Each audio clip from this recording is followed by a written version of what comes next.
آج کا جو فیصلہ ہے اس کی بہت دور رس نتائج ہوں گے،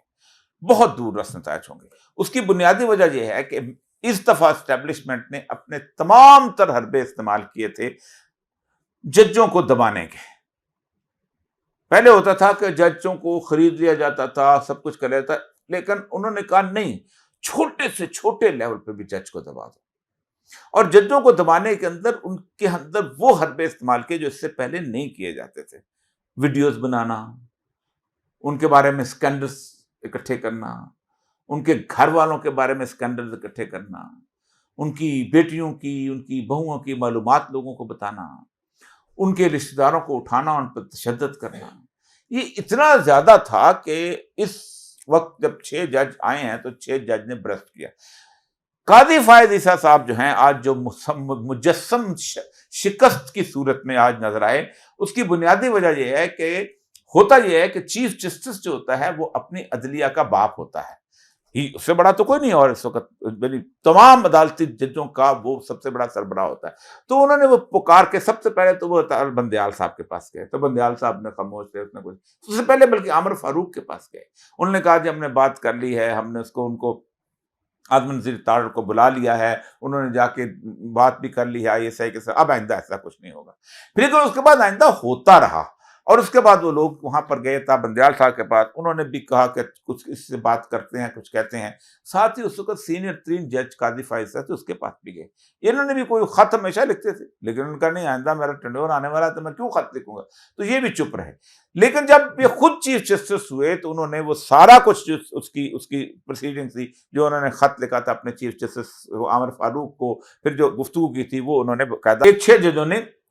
باقاعدہ ایک خط کی صورت بھیجی۔ یہ بہت امپورٹنٹ چیز۔ اس کے ساتھ جو مذاق کیا ہے قاضی فائز صاحب نے، سب سے پہلے انہوں نے اس خط پہ عمل درآمد کرانے کے لیے انہوں نے وزیر اعظم اور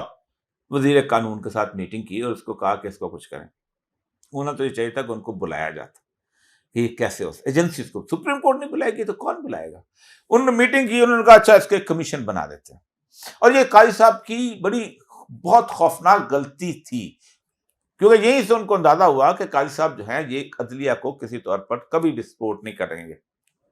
اور یہ محافظ کے طور پہ نہیں رہیں گے، کیونکہ اپنے جب انہوں نے دھرنے کا کیس کیا تھا، تحریک لبیک والے دھرنے کا، تو دھرنا کیس جب ان کے پاس آیا تو انہوں نے اس دھرنے کیس کو 3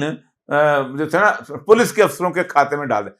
یعنی فیصلہ سپریم کورٹ کے ججوں کا کہ تم اس کے اوپر انکوائری کرو، اور انہوں نے جو انکوائری کی وہ ایک قسم کا وہ انہوں نے جسے کہتے ہیں کہ ذلیل الرسوا کر دیا اس کیس کو۔ یہ کہتے ہیں کہ جی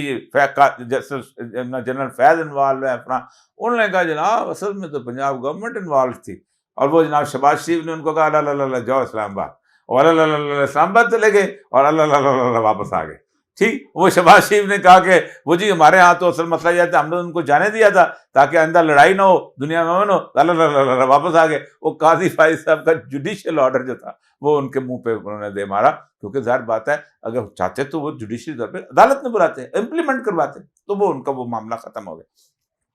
اب لوگوں کو یقین ہو چلا تھا کہ قاضی صاحب جو تھے وہ اس معاملے کے اندر اپنے فیلو ججز کو کبھی پروٹیکٹ نہیں کریں گے۔ یہی وجہ ہے کہ انتہائی عام سی ایک بات تھی جسٹس مظاہر اکبر نقوی صاحب کی، کہ جسٹس مظاہر اکبر نقوی صاحب جو تھے ان کے ایک بندے نے چلان کیا، ایک اس نے، اور ساتھ بدتمیزی بھی ایک ٹریفک سارجنٹ نے، تو انہوں نے اس کو بتایا کہ یہ میرے ساتھ ایسا ہوا ہے، کہ میں اس کو بتایا بھی ہے کہ میں ہائی کورٹ کا جج ہوں، یہ وہ۔ تو جیسے ہی وہ ہوا تو وہ اس کے بعد وہ اپنا IG اور وہ لوگ بیٹھے ہوئے تھے، تو وزیر اعلیٰ جو تھا پرویز لائی، اس کو پتہ چلا کہ یہ اپنا ایسا ہوا ہے، تو وہاں بیٹھے ہوئے ہیں، اور وہ بات بلکہ مظاہر اکبر نے 5000 روپے، تو پرویز لائی ظاہر بات ہے کسی کو گمان بھی نہیں، انہوں نے وہاں فون کر دیا جس میں مظاہر اکبر نقوی کے گھر، کہ اچھا میں بھی آتا ہوں۔ یہ گھر میں بالکل میرے ساتھ والا گھر تھا مظاہر اکبر نقوی AG1 کے اندر،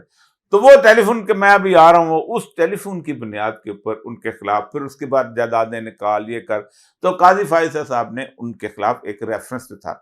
وہ جوڈیشل کونسل کے اندر انہوں نے استعفیٰ دے دیا۔ چلو ٹھیک ہے، اور یہ روایت تھی پہلے بھی، مثلا اس سے پہلے کراچی میں ایک جج ہوتے تھے، تو ان کی مسز جو تھی وہ نقوی صاحب سے، پتہ نہیں کیا نام تھا ان کا، ہائی کورٹ کے جج تھے، تو وہ مسز ان کی جو تھیں وہ جنا ہاسپٹل میں گئی تھیں، تو وہاں پر انہوں نے ان کو ڈاکٹروں نے ٹریٹ نہیں کیا، تو انہوں نے کہا ایسی کی تیسی میں آ رہا ہوں تم ڈاکٹروں کی تمہاری، تو اس کے اوپر ڈاکٹر نے شکایت کر دی، تو انہوں نے کہا سپریم جوڈیشل کونسل میں ریفرنس کیا تو انہوں نے خود ہی استعفیٰ دے دیا، کبھی بھی براہ راست نکالا نہیں جاتا، استعفیٰ دے دیا، تو انہوں نے باقاعدہ ایک نیا رول پیش بنایا اس کے اندر کہ نہیں اب تم استعفیٰ دو یا ریٹائر، اب ہم تمہارا کیس ضرور سنیں گے، اور ان ایبسٹینشیا ان کو سزا دے دی، جس کی وجہ سے اسی معاملے کے اندر خوف زدہ ہو کے جسٹس اعجاز الحسن جو کہ نئے چیف جسٹس آنے والے تھے انہوں نے بھی استعفیٰ دے دیا۔ یہ وہ فضا تھی جس فضا کے اندر یہاں پر جوڈیشل کمیشن کا اجلاس ہوا۔ اب میں بتاتا ہوں کہ جہاں سے تمام جج جو ہیں وہ کھڑے ہوئے اور اللہ نے توفیق دی ہے۔ بنیادی طور پر یہاں اس وقت اخلاقی کنڈیشنز، حالات، واقعات اس سے زیادہ معاملہ تھا کہ آئندہ ہمارے ساتھ کیا بیتے گی اگر یہ شخص جو ہے یہ چیف جسٹس بن گیا۔ اب انہوں نے کہیں کیونکہ اوور کانفیڈنس تھے تو اعظم الدین تار صاحب نے کہا کہ ہم ایک کانسٹیٹیوشنل امینڈمنٹ لے کے آ رہے ہیں، اور اس امینڈمنٹ کے اندر ہم ایسا کریں گے کہ 3 سال تک جو ہے ان لوگوں کی جو ہے مدت ملازمت سے آپ کی توسیع دے دیں، مزہ آ جائے گا۔ تو انہوں نے اس دوران ہوا یہ کہ وہ پروسیڈنگ ختم کر روک تھی کہ چونکہ امینڈمنٹ آ رہی ہے تو روک دو۔ اب یہ جب کیس آیا تو اب اس کیس کے اندر 13 رکن کا بینچ بنا تھا۔ اگر امینڈمنٹ آج آ جاتی، جو آج ختم ہو گیا، اس کا راستہ بند ہو گیا، تو فائز عیسیٰ صاحب جو تھے یہ 26 اکتوبر 2028 کو ریٹائر ہونے تھے، منصور علی شاہ صاحب 28 نومبر 2030 کو ہونے تھے، منیب اختر صاحب 2031 کو ہونے تھے، عائشہ ملک 2034 یکم جون کو ہونی تھی، اور شاہد وحید صاحب جو ہے 25 دسمبر 2034 کو ریٹائر ہونے تھے۔ لیکن 7 اور لوگ تھے جن کو کوئی فرق چیف جسٹس نہیں لگنا تھا، لیکن 3 سال مل جانے تھے۔ اب 3 سال ہیں، جج ہے، آگے جناب ہوٹر چل رہا ہے، اور لوگ ہیں، پیچھے جناب ڈنڈے والا آ رہا ہے، اندر آ رہے ہیں، باہر سے آ رہے ہیں، جوڈیشل کالونی کے اندر گھر ہے، برات بے شمار طرح کی، اور تو 3 سال کس کو پسند نہیں ہوتے سب کچھ۔ تو یہ جو 7 اور یہ 5 یہ جو 13 ججز تھے، انہوں یہ بیسیکلی جو ہے کہ جسے کہتے ہیں نا یہ ترغیبات کا مسئلہ تھا، لیکن تمام جج کی اکثریت اس بات پہ متفق ہو گئی تھی کہ کوئی پتہ نہیں کہ جو ترمیم آئے وہ صرف قاضی فائز عیسیٰ اسپیسیفک ہو، اس دفعہ ہم صرف ایکسٹینڈ کرتے ہیں، باقی جہاں جہنم میں،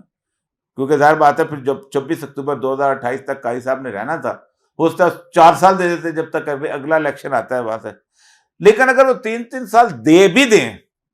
وہ کہتے ہیں کہ اس بات کا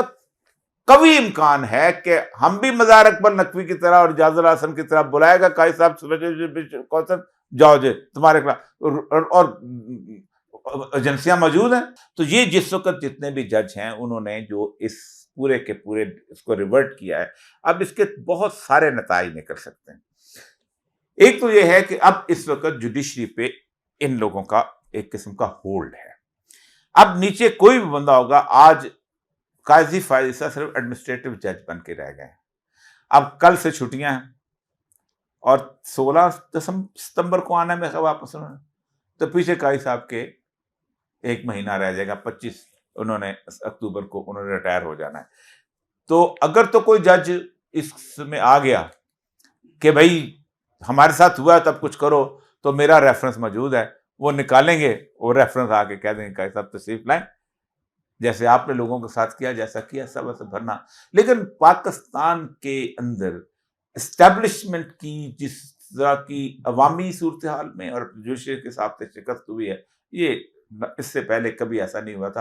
اور اس کے بعد کیا ہوگا انشاءاللہ سوال و جواب پہ ڈسکس کرتے ہیں۔ اب تک کی صورتحال یہ ہے کہ اس وقت کی یہ جو فتح ہے، یہ اس میں اگلا سٹیپ کم از کم یہ ہونا چاہیے، جو پی ٹی آئی والے پتہ نہیں کریں گے کہ نہیں کریں گے، کہ فوری طور پر، کیونکہ یہ کنسنسس ہے کہ الیکشن کمیشن نے مس کنڈکٹ کیا ہے، اور یہ 12 کے 13 ججوں نے لکھا ہے کہ مس کنڈکٹ کیا انہوں نے، تو الیکشن کمیشن کے خلاف اس وقت جوڈیشل کونسل میں ریفرنس چلا جانا چاہیے۔ اول تو آرٹیکل 6 ہو سکتا ہے قائم کرنے، لیکن مس کنڈکٹ میں بھی آ کے یہ 5 ممبر جو ہے ان کو ختم کرایا